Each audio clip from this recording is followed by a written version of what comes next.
आपके बारे में आपको कौन नहीं जानता? क्यों? माता ही पिता ही उड़े पानी के गुरु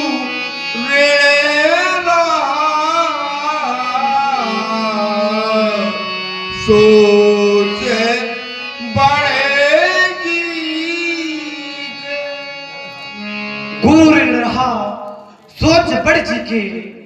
मेरा जब ध्यान जाता है मात ही पिता ही, मात ही पिता ही उऋण भय नीके। गुरु ऋण रहा सोच बड़े जी के। मात ही पिता ही उऋण भय नीके। हाँ गुरु ऋण रहा सोच बड़े जी के। अपवानी वो ब्योहरिया बोली। तुरंत देवो में थैली खोली। अपवानी वो माता पिता ही उऋण भय नीके। गुरु ऋण रहा सोच बड़ जी के। माता सोचने लगा सील का जन्म कहां से होता है? सील को नहीं जान विदित संसारा। महाराज आपका सील संसार में कौन नहीं जानता? आपके बारे में कौन नहीं जानता है? सील का जन्म होता है मां से। मां, और जिसने जन्म देने वाली मां को ही मार दिया हो, जिसने जन्म देने वाली मां का ही वध कर दिया हो, संसार में उससे बड़ा सीलवान और कौन हो सकता है? क्योंकि हमने तो ये जाना है संसार में सबसे पूज्य होती है मां। सबसे पूज्य संसार में ममता के 10 स्थान बतलाए गए। जननी जनक वंदु शुद्धधारा तन धन भुवन सहज परिवारा। लेकिन जो मां का स्थान है वास्तव में मां का स्थान सबसे अलग है। प्रायः भैया हम लोगों की भी बात सुन लो थोड़ा सा। आप लोग आपस में लगे हैं, हम लोग बंद कर दें अगर आप लोगों की इच्छा हो। चूंकि देखिए जो मां का जन्म है संसार में मां से बढ़कर कोई नहीं होता है। व्यक्ति के अगर किसी भी अंग को काटा जाए, व्यक्ति के अगर किसी भी अंग को काटा जाए तो वहां से क्या निकलेगा? रक्त निकलेगा। अगर किसी अंग को काटेंगे तो वहां से रक्त निकलेगा। लेकिन संसार में एक मां ही ऐसी होती है जो अपने पुत्र के लिए अपने रक्त को दुग्ध में परिवर्तित कर लेती है। वास्तव में धन्य है मां। और प्रायः मैं आजकल ये देखता हूं लोग मंदिरों में जाते हैं, सोचते हैं भगवान हमें बहुत धनवान बनाएगा, भगवान हमें बहुत ऐश्वर्यवान बनाएगा और भगवान हमें बहुत सुखी बनाएगा। अरे विचार करें, आप मंदिर में जाते हैं, मैं मंदिर के लिए नहीं कह रहा हूं, मंदिर में जाइए, लेकिन विचार करने योग्य बात है। मंदिर, आप मंदिर गए, मंदिर में भगवान की पूजा करो, अर्चना करो। मैं ये मेरे कहने का तात्पर्य ये कदाप नहीं है कि आप मंदिर न जाओ। आप मंदिर जाओ, आप मंदिर जाओ, लेकिन मंदिर के साथ में जो घर के माता पिता हैं उनको मानो। अच्छा विचार करें, मंदिर बनाने वाला कौन? हम आप लोगों में से कोई है। हम आप लोगों में से कोई एक है जिसने मंदिर को बनाया। मंदिर में रखी मूर्ति, जिसने मूर्ति को बनाया, आप हम लोगों में से कोई एक शिल्पकार है, एक कोई ऐसा शिल्पकार है जिसने भगवान की मूर्ति बनाई। और मंदिर में रखी मूर्ति की प्राण प्रतिष्ठा कराने वाला आचार्य हम आप लोगों में से कोई एक, हम लोगों में से कोई एक। लेकिन दुर्भाग्य ये कि लोग, परशुराम जी धार तो फरसा। आप ये मानिए जिसको हमने बनाया है, ध्यान देना, जिसको हमने बनाया है लोग उसको यहां जाना पसंद करते हैं। लेकिन जिसने हमें बनाया है, हमारे माता पिता जिसने हमें बनाया है, लोग उनका तिरस्कार करते हैं। अरे हमने तो ये देखा है, माता पिता व्यक्ति को पढ़ाते हैं, बहुत धनवान हो जाए, बहुत धन आ जाए, बहुत ऐश्वर्यवान हो जाए, तो माता पिता को ही निष्कासित कर देता है। सबसे पहले कहते हैं पत्थरों के शहर में कच्चे मकान कौन रखता है? ध्यान देना शब्दों पर। पत्थरों के शहर में कच्चे मकान कौन रखता है? हवा के लिए रोशनदान कौन रखता है? हवा के लिए रोशनदान कौन रखता है? बहलाकर वृद्धाश्रम में छोड़ आते हैं माँ बाप को। जो आजकल के बच्चे हैं बहलाकर वृद्धाश्रम में छोड़ आते हैं माँ बाप को। ये बच्चे नए मकानों में पुराना सामान कौन रखता है? ये है आजकल की धारा। मैं इस मंच के माध्यम से यही कहूंगा कि माता पिता संसार में सबसे बड़े भगवान हैं। अच्छा, एक छोटी सी बात, चूंकि आप लोग बड़े ध्यान से सुन रहे हैं तो हमें भी सुनाने में अच्छा लग रहा है। ध्यान की बात ये, अच्छा ऐसा क्यों हो रहा है? माता पिता का लोग सम्मान क्यों नहीं कर रहे हैं? क्योंकि रामलीला से हमें सीखना चाहिए। रामलीला, भगवान की कथा, ये क्यों कराई जाती है? क्योंकि हम संस्कारों को जाने, हम सभ्यता को जाने। लेकिन आज के मानव का दुर्भाग्य ये है, रामलीला कोई नहीं देखेगा। अन्य दृश्य, अर्जुन भैया, अन्य दृश्य, आप अन्य दृश्य कराओ, अभी नाच कराओ, भीड़ लग जाएगी। लेकिन अगर रामलीला हो, देखिए सिर्फ 4 लोग रहेंगे, यही परिणाम है। क्योंकि लोग रामलीला नहीं देखते हैं, लोग नाच लीला देखते हैं। परिणाम यही है कि जब नाच लीला देखेंगे तो माता पिता का अपमान करेंगे, ना कि सम्मान करेंगे। क्योंकि रामलीला देखेंगे तो रामचरितमानस में एक चौपाई आई है, अगर रामलीला देखेंगे तो उससे होगा क्या? हमारे बड़े भैया जब उठते हैं तो क्या करते हैं? प्रातः काल उठ के रघुनाथा, माता पिता गुरु नावहि माथा। प्रभु श्री राम जी जब प्रातः उठते हैं, माता पिता प्रभु गुरु सबके चरण स्पर्श करते हैं। रामलीला हमें ये सिखाता है। तो बंधुओं, मैं यही कहूंगा, आप लोग रामलीला देखें, लेकिन रामलीला का अनुकरण करें, अनुसरण करें। सुने आप परशुराम जी महाराज। लेकिन आप तो कभी सोए ही नहीं। भाई लखन उठे अरन सुखा दे, आप तो कभी सोए ही नहीं। सुन मुनि बचन लखन मुस्काने से लेकर के माते पिता उड़न भय नीके तक लक्ष्मण का एक एक शब्द व्यंग से भरा हुआ रहा, एक एक शब्द व्यंग से भरा हुआ रहा। लेकिन जिस समय लक्ष्मण के द्वारा माता शब्द पर व्यंग किया गया, माता व्यंग का विषय नहीं है, माता पूजनीय है, माता पूजन का विषय है, माता श्रद्धा का विषय है, माता विश्वास का विषय है। माता कभी व्यंग का विषय नहीं हो सकती। राजकुमार लक्ष्मण जिस समय तक व्यंग पर व्यंग आते रहे, लेकिन सभा से कोई नहीं बोला। जैसे ही राजकुमार लक्ष्मण ने माता पर व्यंग किया तो व्यास जी के द्वारा संकेत क्या मिला? हाय हाय हाय शोभा पुकारा। सभा में हाय हाय मच गई। और राजकुमार लक्ष्मण और समाज के प्रेमी सज्जनों, आपको क्या लगता है मैंने ऐसे ही माता को मार दिया होगा? क्या मेरे हृदय में पीड़ा नहीं हुई होगी? जिस माता ने मुझे जन्म दिया, जिस माता ने पाल पोस करके मुझे बड़ा किया, माता से बढ़कर के स्नेह करने वाली कोई नहीं होती इस संसार में। लेकिन परशुराम के द्वारा अगर माता का वध कर दिया गया तो उसमें भी बहुत बड़ा कारण है। जिस समय मेरे पिता ने मेरे भाइयों को आदेश दिया और भाइयों ने उनका आदेश मानने से इनकार कर दिया तो मेरे पिता का हृदय टूट गया। इस समाज में अगर मैं अपनी माता का वध न करता लक्ष्मण, तो इस समाज में वो संदेश चला जाता, पिता की वध पर ही उंगली उठ जाती। राजकुमार लक्ष्मण कोई नहीं, पिता की बात कौन मानता? मानस में भी ये संकेत फिर क्यों लिखा जाता? प्रमाण के लिए दिया जाता है। परशुराम पितु आज्ञा राखी, मारी मातु लोक सब साखी। कुछ चीजें दूसरे के लिए प्रमाण बनने के लिए भी की जाती हैं।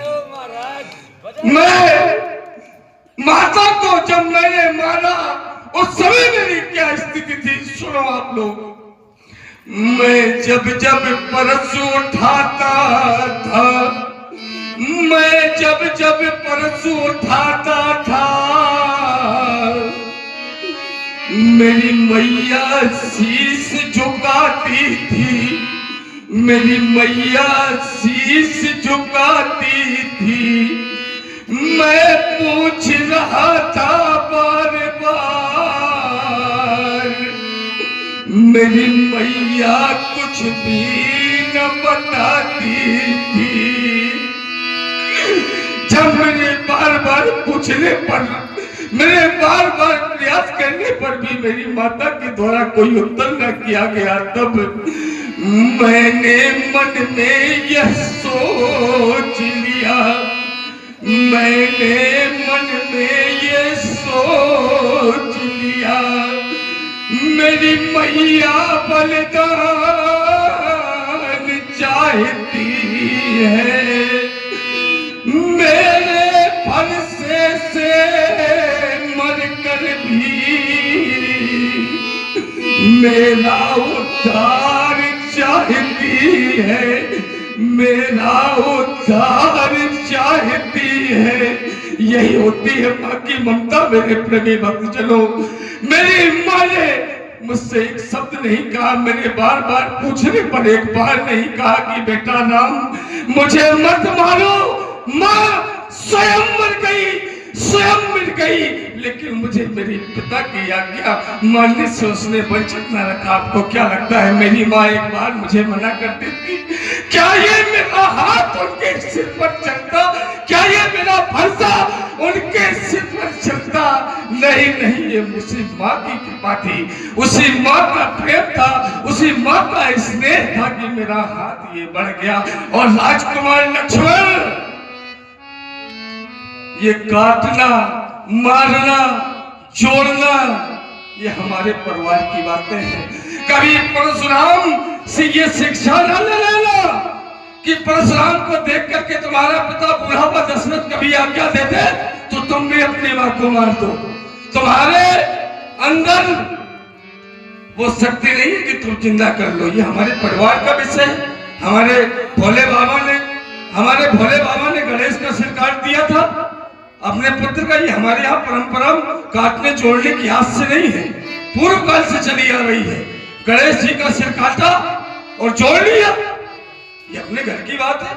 हमारी माता का सिर काटा मैंने और पिताजी इसके वरदान लेकर के जोड़वा लिया, और उनको इस चीज का स्मरण ही नहीं रहा कि हमारी कभी मृत्यु हुई। तो ये हमारे घर का, ये हमारी मरने और जीने के डंडे हमारे ही घर में है। तुम ना कभी इस पर प्रयास करना। और आप ध्यान दें, इसी सुंदर प्रस्तुति पर सम्माननीय हमारे श्री शारदा नगायत जी सद्दू महाराज, आपकी ओर से 51 पुष्पमुद्राएं श्री परशुराम जी के चरणों में, 51 पुष्पमुद्राएं श्री लखनलाल जी के चरणों में प्रदत्त हैं। बहुत बहुत साधुवाद। ये बहुत ही सुंदर इसी मंच पर मंचन करते रहे श्री शारदा नगायत जी। बहुत ही सुंदर दशरथ जी का अभिनय इन्होंने किया और बहुत ही सुंदर, बहुत ही अच्छे कलाकार रहे हैं। मैं ये कहूंगा कि इस मंच पे इनसे अच्छे भाव के साथ अभी तक मैंने दशरथ जी का अभिनय नहीं देखा है। बड़े ही अच्छे कलाकार रहे हैं सम्माननीय शारदा प्रसाद जी। बहुत सुंदर। देखिए महाराज, हमारे कुल की जो परंपरा है, हमारे कुल की परंपरा अलग है। आपने अपनी माता का वध किया, चूंकि आपके पिताजी का आदेश हुआ तो आपने माँ का सर काट दिया। आप कह रहे लक्ष्मण, हमने किया तो ठीक, हमने माता का सर काटा तो ठीक काटा, क्योंकि हमें ये समर्थ थी, लेकिन तुम ना काटना महाराज। हमारे घर में माता पिता को भगवान माना जाता है, क्योंकि हमारे घर में माता पिता ही सबसे पूज्य हैं। और लक्ष्मण के जीवन में तो भैया ही आराध्य हैं। मेरे जीवन में तो सब कुछ राम जी हैं। जो भी लक्ष्मण ने किया है राम जी के लिए ही किया है। और मेरा कहना है, राम जी की कृपा जिस व्यक्ति पर हो जाए, जो व्यक्ति राम जी की कृपा का पात्र हो जाए, उसके जीवन में सारे सुख हैं। एक छंद आया है, जिनके पग को पन ही न मिले, तही को गजराज चढ़ावते हैं। जिनके पग को पन ही न मिले, तही को गजराज चढ़ावते हैं। खाने को जिन्हें दाना न मिले, तही 56 भोग लगावते हैं। जिनको जगने ठुकराय दियो, तही को भरी कंठ लगावते हैं। तुलसी लख दीन पे होत दया, वो तो दीना नाथ कहावते हैं। देखिए महाराज, लक्ष्मण की जो प्रस्तुतियां हैं वो आपको व्यंग्यात्मक क्यों लगी, उसका एक कारण है। कारण ये है, आपके अंतःकरण में क्रोध विराजमान है, और व्यक्ति के अंदर जब क्रोध प्रविष्ट करता है तो होता क्या है? क्रोधाति भवति सम्मोहाति स्मृति विभ्रमा, स्मृति विषादे बुद्धिनाशो, बुद्धिनाशात् प्रणश्यति। ये क्रोध का प्रभाव है। तो क्रोध के कारण आपको हमारी प्रस्तुति व्यंग्यात्मक लगी, लेकिन हमारा कहना है अब आनियो व्यवहारिया बोली तुरंत देव मैं थैली खोली। महाराज, जो बाकी रहा गुरु का ऋण मैं उसको अभी निपटा दूंगा। ले आई आप महाजन को, मैं कर्जा सभी चुका दूंगा। आप अपने सभी व्यवहारियों को बुलाई, आपके जो भी कर्जे हैं मैं सभी चुका दूंगा। निवेदन है आप सभी लोग तुम मेरे कर्जे चुका देना, और ये तुमने जो क्रोध का बिंदु रखा है ये मैं व्यवहारिया के बाद अभी बिल्कुल बिल्कुल ये भी चुका दूंगा। याद दिला देना, लेकिन मुझे रखूंगा नहीं कुछ भी, क्योंकि व्यास जी के द्वारा संकेत हो गया है व्यवहारिया का, और व्यवहारिया नाम भगवान शंकर का, व्यवहारी नाम शंकर का। तो शंकर जी के यहाँ पर जितने भक्त बैठे हुए हैं, जो भी शंकर जी को मानने वाले हैं, सभी लोग एक बार जोरदार जयकारा लगाइए, बोलिए शंकर भगवान की। और आप लोग थोड़ा, कुछ लोग मंच पे भी आ जाइए, और कुछ लोग, सब लोग नजदीक आ जाइए थोड़ा, क्योंकि आप सब लोग हमारे व्यवहारी हैं। शंकर जी हमारे गुरु बाबा हैं, गुरु भगवान हैं, और आप भी शंकर जी को मानने वाले हैं, और हम भी शंकर जी को मानने वाले हैं। आ जाइए, थोड़ा मंच पे आ जाइए, सभी भक्त एकत्रित हो जाए यहाँ पर। बड़ा ही दिव्य आयोजन 151 वर्षों से चल रहा है इस गांव में, और यह उपलब्धि जो है, आ जाइए आप, आ जाइए प्रधान जी के प्रतिनिधि महोदय, आ जाइए आप यहाँ पे आ जाइए। आप चूंकि प्रधान जी के प्रतिनिधि के तौर पर हैं यहाँ पर, उनकी उपस्थिति नहीं है। अर्जुन,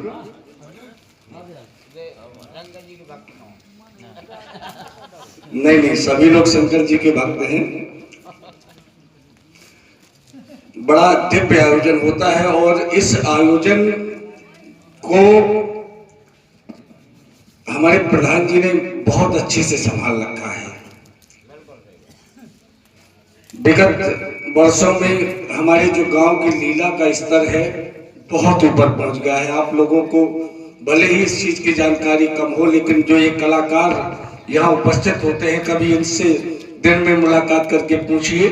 पूरे वर्ष ये लोग जहाँ जहाँ भी लीला करने जाते हैं, हर जगह चर्चा करते हैं कि छकेरा में बड़ी सुंदर व्यवस्था मिलती है, बड़ी सुंदर समाज मिलती है, बड़े अच्छे सुनने वाले लोग मिलते हैं, और बहुत अच्छे कलाकार बुलाए जाते हैं। ये मैं कलाकारों के भाव बता रहा हूँ, क्योंकि मैं उनसे जुड़ा हुआ हूँ, और ये सब बिना धन के संभव नहीं है। तो आप प्रधान जी तो व्यवस्था कर ही रहे हैं। एक निवेदन है आप सभी लोगों से कि एक व्यक्ति के ऊपर आश्रित भी नहीं रहना चाहिए। एक व्यक्ति के ऊपर, भाई आज दे रहे हैं, कल हो सकता है समय बदल भी जाए। तो एक व्यक्ति के ऊपर आश्रित ना रह करके प्रयास ये करें कि अगला व्यक्ति बदल ही ना पाए। पूरे वर्ष आप लोग ये प्रयास करें, नित्य प्रति रामलीला के नाम से 100 रुपए ही निकालें एक महीने का। क्योंकि जब तक लीला एक व्यक्ति के द्वारा हो रही है, सहयोग की आवश्यकता नहीं है, लेकिन फिर भी कभी कभी कुछ सहयोग ऐसे होते हैं जो बिना मांगे करना चाहिए। जो आरतियों में पैसा आता है वो पैसा सहयोग का पैसा ही होता है, सहयोग का पैसा। तो प्रयास ये करें, अगर एक महीने में एक व्यक्ति जो लीला से जुड़ा हुआ है, रामलीला के नाम से 100 रुपए निकाल के रखेगा तो एक व्यक्ति के पास एक वर्ष में 1200 रुपए हो जाएंगे। अगर उसने इन 5 दिवसीय लीला में 1200 रुपए का एक व्यक्ति ने दान किया तो हो सकता है कि प्रधान जी का पैसा लगने तो दूर की बात है, किसी अन्य धर्म के कार्य के लिए पैसा बच भी जाए। ये बड़ी अच्छी बात है कि हमें ये नहीं करना पड़ता है। हम लोग 2 महीने पहले से कलाकार बुक कर देते हैं, क्योंकि कलाकार अगर हम अर्जेंट में करेंगे तो वो अच्छे कलाकारों का चयन नहीं हो पाता है। तो इतना ही उनका सहयोग बहुत बड़ा है कि वो कह देते हैं कि हम बैठे हैं, हम देंगे, लेकिन हमें उनके हाथ मजबूत करना है, उनको ये दिखाना है कि आप अगर हिम्मत किए हैं, आपने अगर अच्छे से हिम्मत की है कि सारा पैसा हम देंगे तो हम दूसरे तरीके से आपको देंगे।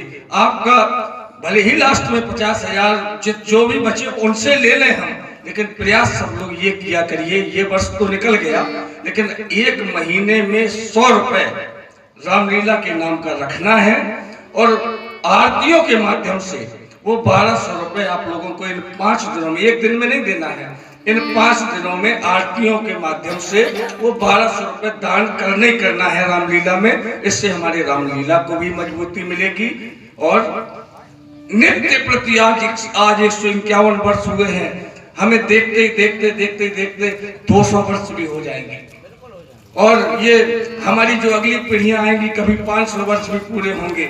ये नहीं होना चाहिए कि छकेरा में रामलीला कभी बंद हुआ। सभी लोगों को, मेला के सभी दुकानदारों का भी पूर्ण ध्यान देना है। जैसे हमारे घर में मेहमान आते हैं, हम अपने मेहमानों का किस तरीके से ध्यान दे सकते हैं, किसी भी, ये सब लोग हमारे अतिथि हैं, हम लोग इनके साथ अच्छा व्यवहार करेंगे तो ये लोग अपने पड़ोसी को भी बताएंगे, यार छकेरा में बड़ी अच्छी व्यवस्था होती है, सब लोग बहुत अच्छा ध्यान रखते हैं। इनको छोटी छोटी चीजों की जरूरत होती है, किसी को लकड़ी की जरूरत है, किसी को कन्या की जरूरत है, सर्दी का मौसम है, किसी को भी कोई भी चीज की जरूरत हो। दुकानदारों के लिए अपना दरवाजा खोल के रखना है सभी लोगों को कि आइए, हमसे जो सहयोग बन पड़े हम सहयोग करेंगे। और जगह भी थोड़ा कम हो रही है, उसके लिए भी प्रधान जी व्यवस्था कुछ कर रहे हैं कि मेला के लिए और लंबाई बढ़ाई जाए। और ये प्रधान जी की तरफ से पूरे कार्यरत है, चाहे स्कूल के अंदर मेला लगवाना पड़े, लेकिन मेला के जो स्तर बढ़ा है घटना नहीं चाहिए। सब लोग सहयोग करेंगे, रामलीला भी इसी तरीके से चलता रहेगा, मेला भी इसी तरीके से चलता रहेगा और धर्म के कार्य इसी तरीके से सुचारू रूप से चलते रहें, यही सब लोगों से कामना है। सभी के लिए मेरा शुभाशीष है, सभी लोगों के लिए। उन्नति के पथ पर सदा चलो,